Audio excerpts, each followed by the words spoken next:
El Baúl de Pesqueira.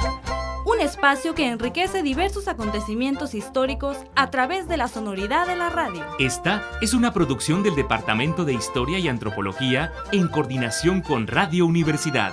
El Baúl de Pesqueira. Enriqueciendo la historia sonora. Buenas tardes, Radio Escuchas. Sean bienvenidos una vez más a El Baúl de Pesqueira. Los saluda su amiga Ana García Vega. Esta semana dedicaremos nuestro programa a los feminicidios de Ciudad Juárez. Comenzamos con Perla Valdés, quien nos dará un panorama de la situación de los feminicidios en México. El Baúl de Pesqueira esconde un interesante instrumento que nos permite contar la historia a través de números. Ábaco. El feminicidio en México. A pesar de que no se trata de un fenómeno nuevo, el término de feminicidio se incorporó en el diccionario de la lengua española apenas en el año 2014. El hecho resulta insólito si tomamos en cuenta que su versión anglosajona, feminicide, fue aceptada por los lexicógrafos hace más de 3 décadas. Ciertamente, para los periódicos extranjeros, el feminicidio en México es un tema del que se puede sacar mucha información, y desgraciadamente muchos casos. Arnoldo Kraus, médico y profesor de la UNAM, explica de manera concisa el verdadero problema que representa el feminicidio en México. Abro cita. Los feminicidios reflejan la salud de la sociedad, miden la capacidad de las autoridades para evitar, resolver y o castigar a los responsables. Si esta falla o no existe, como sucede en muchas ciudades de nuestro país, los asesinatos se reproducen y dan pie a su repetición. La impunidad permite y cataliza feminicidios. Las noticias sobre feminicidios en nuestra nación rebasan fronteras. Cierro cita. Aunque las estadísticas son siempre cambiantes dependiendo del contexto, la tendencia de los casos de feminicidio en México va en aumento. Al mismo tiempo, nuestra sociedad ignora las principales causas por las que estos números no mejoran. El fenómeno nace al consolidarse la conciencia misma del mexicano, infectada por su concepto de macho que a su vez se forma en un hogar de tradicionalismo malsano. La ciudad Juárez, Chihuahua, ha sido en los últimos 20 años centro de referencia para hablar del feminicidio nacional. El término empieza a cobrar importancia alrededor de la época en que Alma Chavira Farell, de 13 años, es asesinada, en 1993. Sin embargo, la ola de crímenes impunes no fue vista como tal sino hasta el 10 de diciembre del 2009. Es entonces que la Corte Interamericana de Derechos Humanos impone la sentencia conocida como Campo Algodonero. Esta condenaba al Estado mexicano por no garantizar los derechos humanos en 3 casos de mujeres desaparecidas, torturadas y asesinadas en Ciudad Juárez. A pesar de ello, los efectos positivos que tuvieron fueron casi inexistentes, al menos en lo que respecta al terreno práctico, pues las estadísticas nacionales siguen marcando que de 4 a 7 mujeres son asesinadas al día por motivos relacionados al género.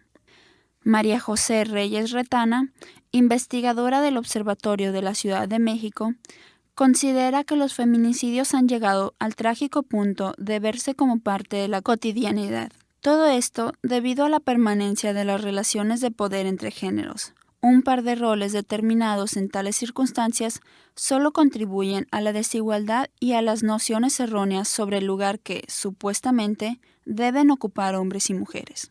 En pleno 2016 podemos citar el caso de Karen Esquivel en el Estado de México, como uno de los más recientes en impulsar el activismo contra el feminicidio. Entre los años 2006 y 2013, dentro del mismo estado han ocurrido casi 3.000 asesinatos de mujeres. Esta es una de las entidades que encabezan las estadísticas de feminicidio en el país, donde en menos de la primera mitad del año ya habían sido ejecutadas 121 mujeres. Además, tiene también un total de 11 municipios con alerta de género desde hace más de un año. De acuerdo con la página oficial de la alerta de género, esta se define como, abro cita, un mecanismo de protección dentro de la Ley General de Acceso de las Mujeres a una vida libre de violencia para garantizar la vida, libertad, integridad y seguridad de las mujeres y niñas. La alerta consiste en tomar acciones gubernamentales de emergencia para enfrentar y erradicar la violencia feminicida en un territorio determinado. Cierro cita. La alerta fue emitida por primera vez en 2015 por la Secretaría de Gobernación, que lo hizo a través de la Comisión Nacional para Prevenir y Erradicar la Violencia contra las Mujeres. Los primeros lugares por los que se consideró necesario anunciarla fueron los ya mencionados municipios del Estado de México, donde se determinó que en menos de 10 años hubo 933 feminicidios, 4.281 mujeres desaparecidas y 26.079 denuncias de violación. Esto no debe hacernos pensar que otras entidades se encuentran en condiciones demasiado alejadas de las que existen en el Estado de México. Al contrario, las cifras siguen en aumento, principalmente en lugares como Guerrero, Michoacán, Chihuahua, Jalisco y Oaxaca. Precisamente, este año en Michoacán se declararon 14 municipios con alerta de género. El mayor problema que podemos encontrarnos para hacer un análisis de la situación en México es por la divergencia de las cifras oficiales. Las organizaciones civiles pueden tener datos muy contrastantes con los de las fuentes gubernamentales. Por poner un ejemplo, el INEGI reportó hace 3 años que 2.647 mujeres fueron asesinadas, mientras que el Observatorio Ciudadano Nacional del Feminicidio indicó que hasta 2013 eran más de 2.500 por año, implicando entonces que todos los años supera los 2.500 y va en aumento. Según el Código Penal del Estado de México, es considerado feminicidio si la víctima presenta signos de violencia sexual, lesiones o mutilaciones, si existen antecedentes de violencia familiar, laboral o escolar de su agresor, o si hubo una relación sentimental y o amenazas, entre otras cosas. Una característica que permanece como constante en casi todos los casos es que se trata de una violencia cercana, es decir, efectuada por un conocido. De acuerdo a la doctora en Ciencias Sociales Margarita Bejarano, en su obra Feminicidio, la punta del iceberg, abro cita. La violencia hacia la mujer es un fenómeno histórico como un mecanismo de subordinación ante lo masculino. Cierro cita. Esto es algo que puede ejemplificarse perfectamente con una encuesta del Consejo Nacional para la Prevención de la Discriminación, que reflejó que un 40% de los hombres piensa que la mujer debe dedicarse exclusivamente a las labores aptas para su sexo. Las alarmantes cifras de feminicidio en México son y deben ser vistas como algo denigrante para la imagen del país. Todavía en la actualidad, lo que se enseña dentro de la familia puede llevar a la normalización de la violencia contra las mujeres. El problema es que dicha verdad solo explica el carácter estructural de los feminicidios, pero no su solución. Podemos concluir que México está gobernado por una sociedad machista, sin el mínimo respeto hacia la vida de las mujeres y por lo tanto, aparentemente, incapaz de hacer algo al respecto. Para el Baúl de Pesqueira, Perla Valdés. Seguimos con Jorge Lares, que nos relatará algunos casos de feminicidios de Ciudad Juárez. Los relatos en torno a las desapariciones y asesinatos de mujeres en Ciudad Juárez nos remiten a una atmósfera de secretismo y ocultamiento de información por parte de las autoridades hacia los familiares de estas mujeres y a la sociedad en general. También encontramos historias de mujeres que tenían metas de vida y buscaban un mejor futuro para ellas y sus familias. Muchas de ellas eran empleadas de maquiladoras y otros negocios, estudiantes o incluso aún eran niñas, que se encontraban en un medio que les fue hostil. Estas mujeres tienen en común la forma en que acabaron con su vida, ya que fueron secuestradas, torturadas, violadas y asesinadas, la mayoría de las veces de forma brutal. Omitiendo los detalles sensacionalistas en relación a su muerte, presentaré casos de mujeres asesinadas en Ciudad Juárez que nos muestran la poca actuación de la autoridad o cómo las familias afrontaron y aún hoy afrontan sus pérdidas. Olga Alicia Carrillo Pérez desapareció un 10 de agosto de 1995 y su cuerpo fue encontrado el día 9 de septiembre del mismo año. Vivía con su madre, Irma Pérez Franco, y trabajaba en una zapatería en el centro de la ciudad. El día de su desaparición, acudió al turno de la tarde. Su cuerpo fue abandonado a la intemperie y descubierto por un transeúnte. Presentaba un avanzado estado de descomposición, que cuando se lo presentaron a Irma, la madre de Olga, no creyó que este fuera el cuerpo de su hija debido al estado del cuerpo en relación al mes que llevaba desaparecida. Sin embargo, reconoció una prenda de vestir que llevaba. Los forenses le dijeron que no había material suficiente para hacer una prueba de ADN, por lo que hasta el día de hoy Irene Pérez no tiene la certeza de que si los huesos que enterró eran los de su hija y aún tiene la esperanza de encontrarla.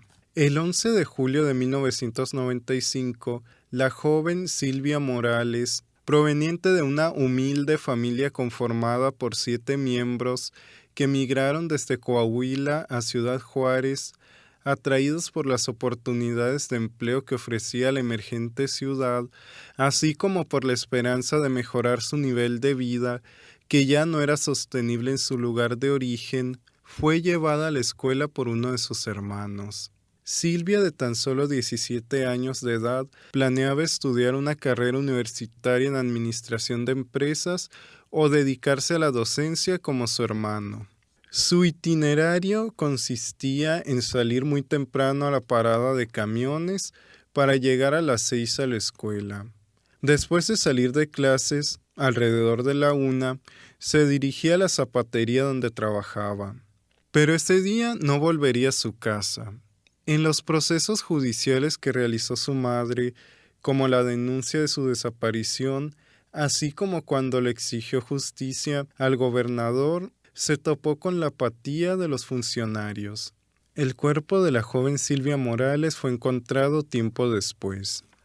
María Sagrario González Flores era una joven de 17 años que tenía una gran pasión por el trabajo con niños, mismo que llegó a realizar sirviendo de catequista en una parroquia.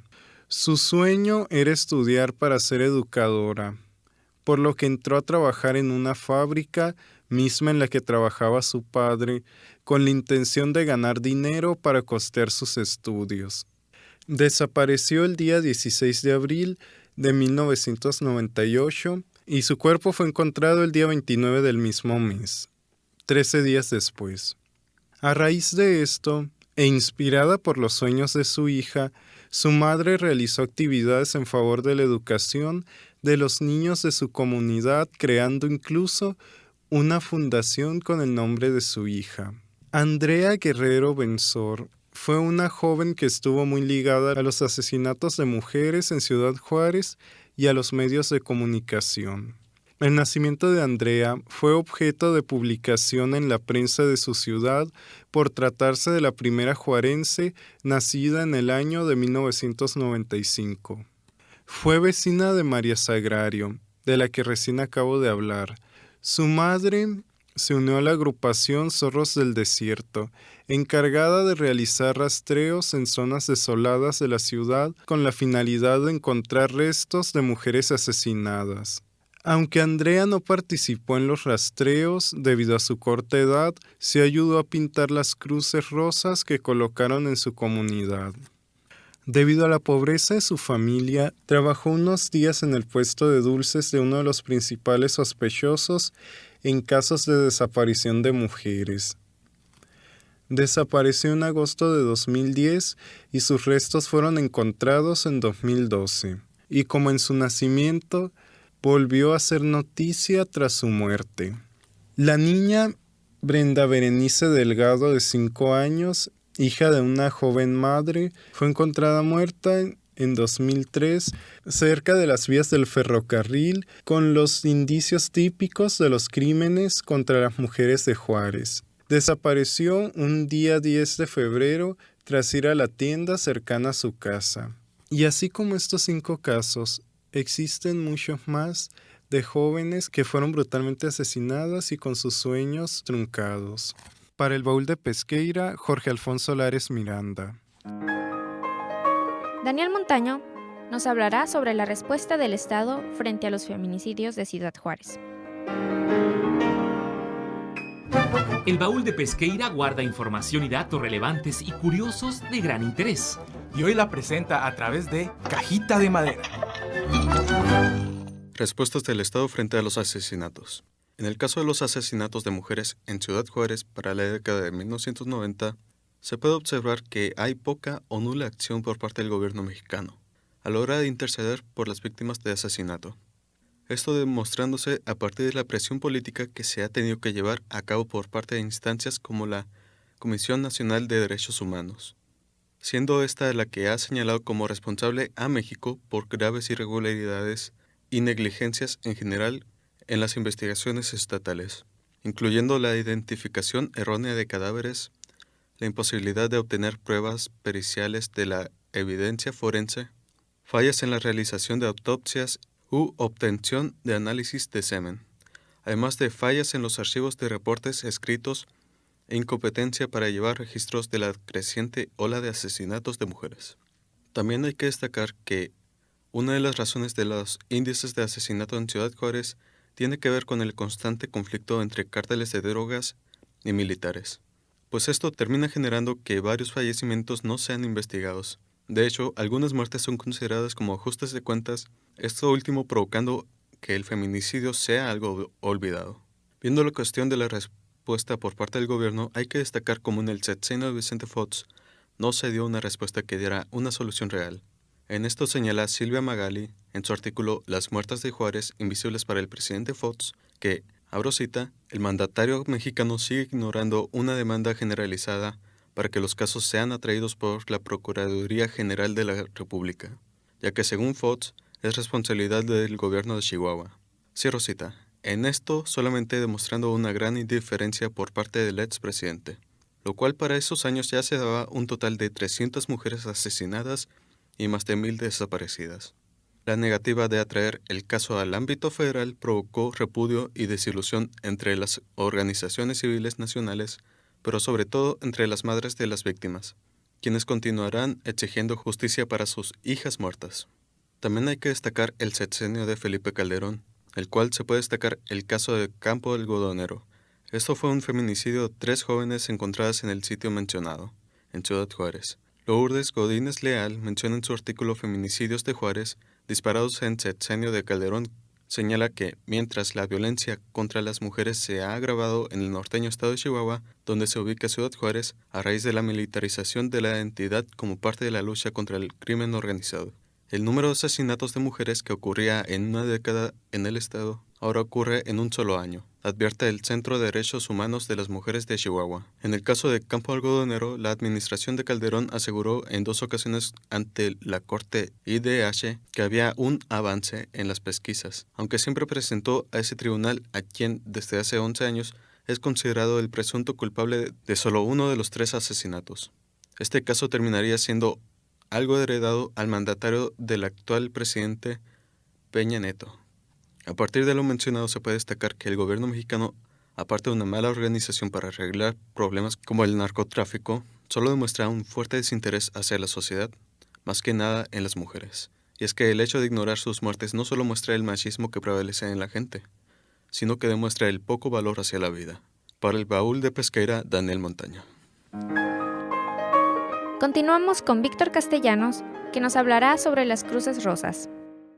La injusticia que hay en los casos de los feminicidios en Ciudad Juárez, en Chihuahua, ha llegado a puntos críticos, teniendo el apoyo de la Corte Interamericana de Derechos Humanos, para así lograr la indemnización de las familias que lamentablemente han tenido a una mujer dentro de las llamadas muertas de Juárez.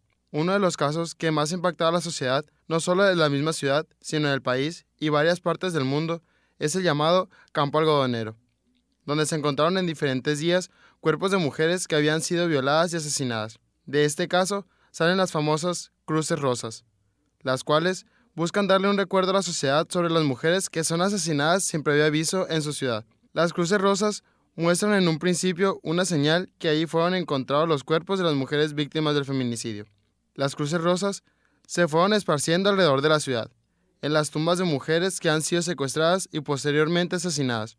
Son entonces una forma de obligar al gobierno del estado de Chihuahua y del mismo país para que se haga justicia por todas esas víctimas. Al mismo tiempo, es un recordatorio por parte de los familiares hacia el gobierno que no se dejará impune todas esas muertes y que no se olvidarán de todas aquellas mujeres víctimas del feminicidio. La lucha por la justicia sigue en pie y eso se lo hacen saber con las diferentes cruces. María Luisa García Andrade, hermana de una de las mujeres que tristemente fueron presas del feminicidio, dice, cito, «Parece que nos hubiéramos acostumbrado a perder a nuestras niñas y que eso fuera lo normal. En México, el día a día nos demuestra que la corrupción en las autoridades es la principal arma de los violentos. El caso de los 43 estudiantes de Ayotzinapa nos recuerda nuevamente el paradigma de los desaparecidos en México». Cierro cita. Malú, como es mayormente conocida, habla sobre la impunidad que se da, no solamente con las mujeres asesinadas en Ciudad Juárez, sino cómo en el país mexicano trata las desapariciones y los asesinatos dependiendo de la corrupción en el lugar. Pues se sabe que muchas veces, cuando en un caso no hay justicia, es porque hay algún político detrás que es cómplice de esto. En el 2015, con la noticia de la visita del Papa Francisco en México y el anuncio que una de sus visitas sería a Ciudad Juárez, las madres y padres de las víctimas, así como diferentes organizaciones no gubernamentales, comenzaron a esparcir cruces a lo largo de la ciudad. Acercándose el día de la llegada del Papa Francisco a Ciudad Juárez y ya con una ruta establecida para el paso del Santo Padre, diferentes personas salieron a pintar cruces negras con fondo rosa en diferentes postes, para que el sumo pontífice de la Iglesia Católica, el Papa Francisco, pudiese ver los mensajes de las familias de las víctimas. Las cruces pintadas en diferentes postes tenían grabados como «Justicia» y «Una muerta más» y «No se olvida», entre otras frases dirigidas para que el Papa Francisco pudiese leerlas. No obstante, vecinos y personas que estaban cerca de los postes pintados con las cruces se pudieron percatar que personas del ayuntamiento estaban pintando las cruces para que no pudiesen ser vistas por el Papa. El gobierno, por su parte, no ha reconocido acción alguna sobre estos hechos. La lucha de las familias de las muertas de Juárez, que realmente no son muertas sino asesinadas, pues no murieron a causa natural, sino a manos del crimen, continuará hasta que el gobierno haga justicia y se les garantice el derecho a la vida a todas las mujeres, permitiendo que sin importar su vestimenta, creencia, ideología, etnia, ni estándar social, puedan vivir libremente sin el temor de que un día serán secuestradas, violadas y o asesinadas por cualquier razón, arrebatándoles la vida. Para el Baúl de Pesqueira, Víctor Castellanos. Para finalizar, les presentaré el relato de una mujer fantasma de Ciudad Juárez. Es hora de agarrar mochila al hombro para dar un paseo imaginario a un lugar que ha sido escenario de algún acontecimiento histórico. Vámonos, mochila al hombro.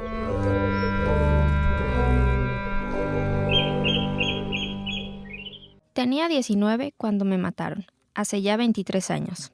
Era mi hora de salida de la fábrica. Ese lugar al surponiente de Ciudad Juárez, donde pasaba 8 o a veces 10 horas diarias hilvanando ropa que se vendería en Estados Unidos, cosiendo con puntadas largas lo que después tendría una forma diferente, así como hacemos con nuestra existencia, sobreviviendo día a día, esperando que al final las puntadas sean las adecuadas para hilvanar nuestros sueños con el hilo de la vida que nos tocó vivir. Pero el mío fue cortado antes de tiempo. Nombre, no lo tengo. Se me ha archivado como desconocida. ¿Y cómo voy a gozar de un nombre si ni siquiera tuve derecho a la vida? Era de noche y caminaba a casa, cuando un hombre me tocó la espalda. Mi espalda, lastimada de tanto coser, después quedó herida al tratar de zafarme cuando intentó violarme, y me defendí. Mi castigo fue la muerte. Lo que vino después fue un juicio a mi persona. Primero, decían que era prostituta. No lo fui, pero algunas de nosotras sí, así como también fueron humanas, con derecho a la vida, el cual no se respetó. Después, se me cuestionó qué traía puesto, por qué salía a esas horas de la noche, o si estaba drogada, como si se me culpara de mi propia muerte. Pero, ¿por qué dictar esa sentencia a quien ya no está presente para defenderse, y que cuando intentó hacerlo le costó la vida? Sigo observando mi ciudad desde el exterior, pero no soy la única que lo hace. Somos fantasmas, también somos historias de terror. Sin embargo, lo que nos espanta tanto a nosotras como a las vivas es que cada vez somos más. Cada vez ponen más cruces rosas en el paisaje de nuestra ciudad fronteriza. Trataron de desaparecer nuestros cuerpos. Algunas aún no lo encontramos, pero tenemos una cruz rosa. Nos asesinaron, pero nuestra memoria sigue viva. He oído en los medios que se habla de mí. No de mí en particular, sino de mí y de mis hermanas. Las muertas de Juárez. Así nos han bautizado. Muertas. Yo no morí en mi cama, una noche, con mi familia, en mi hogar. Ninguna enfermedad me advirtió que mi vida fuese a acabar pronto. Ni siquiera pude morir en la cama de un hospital de Ciudad Juárez. No, Yo no completé mi ciclo de vida. A mí la vida me la arrebataron, salvajemente, sin avisarme, de forma fugaz y violenta, tan lenta y tan rápida a la vez. No soy una muerta, soy una asesinada, a quien le robaron la vida, y una vez que lo hicieron, mi cuerpo, que ni siquiera era mío, porque cuando me negué a que lo tocaran me golpearon, dejándome indefensa, y después me estrangularon para su placer. Ese cuerpo mutilado, que no fue más que un objeto, les estorbaba, y lo metieron en una bolsa. Después, lo pusieron donde nadie lo pudiese encontrar, ni siquiera yo, y aunque lo hiciera, no podría reconocerme. Traté de gritar, pero no me lo permitieron. Me callaron. Hoy soy una fantasma. Nadie puede escucharme, pero a mis hermanas, las vivas, a ellas tampoco las han escuchado. Ya no estoy viva. Ya no trabajo cosiendo ropa para los estadounidenses. Ahora, tejo sueños para mis hermanas las vivas. Las veo enmendar a las que están heridas y enhebrando agujas para bordar un mundo en el que a las mujeres se nos garantiza el derecho a la vida, donde nuestros cuerpos sean nuestros, donde nadie pueda matarnos y salirse con la suya, donde ser mujer no nos haga vulnerables, donde nadie pueda callarnos, un mundo sin más cruces rosas. Para el Baúl de Pesqueira, Ana García Vega. Hemos concluido por hoy. No se olviden de sintonizarnos en nuestra próxima emisión de El Baúl de Pesqueira, enriqueciendo la historia en Sonora. Se despide de ustedes, Ana García Vega. Hasta la próxima. Por hoy, El Baúl de Pesqueira ha cerrado un programa más. Te invitamos a escuchar un encuentro entre el pasado y el presente de Sonora en la próxima emisión. Esta fue una producción del Departamento de Historia y Antropología en coordinación con Radio Universidad. El Baúl de Pesqueira. Enriqueciendo la historia sonora.